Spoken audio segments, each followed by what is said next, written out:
khange bakwazi ukuzibamba inyembezi ngelixa ababadlali bekhumbula abo bangasekhoyo. Eliqela beliyokumela isithili sase-Orthambo kwimidlalo yebhola yomnyazi eKapa. Abadlali abaninzi bashiyeke belimele nasemphefumlweni. Ngumntwana obeseneshumi elinesixhenxe leminyaka.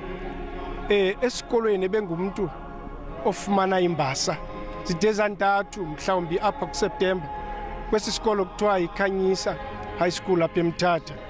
Enye into entsha esiphawuleyo kuye into ba ebe good ebemhle nalapha kwi-netball. Akhuphe nakwipokothi yakhe ukwenza sure uba we get kwezinye games siyokompyutha nezinye i-district. So sibuhlungu kakhulu to an extent uba mna andizazi noba ndifila njani ngongena efieldini again.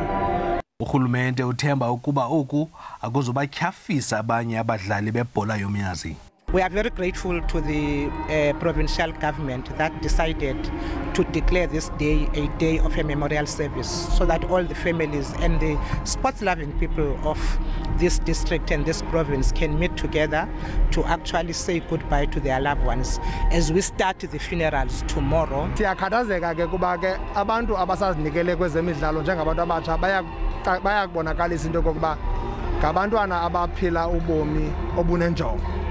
Siyazazi ba ezemidlalo namhlanje aseyonto nje yokuzonwabisa nokonwabisa ababukeleyo, ikwa yitalente esetyenziswayo ukuguqula ubomi babantu bube ngcono, abanye bakwazi ufumana imivuzo baphucula amakhaya. Urhulumente uyabongozwa ukuba atyale izimali kulomdlalo nanjengoko isakhono sibonakala nasemaphandleni. Ababadlali bazokufihla kwindawo zabo zokuzalwa ukuqala ngomso. Ndingulwandile Mbulali, Mthatha.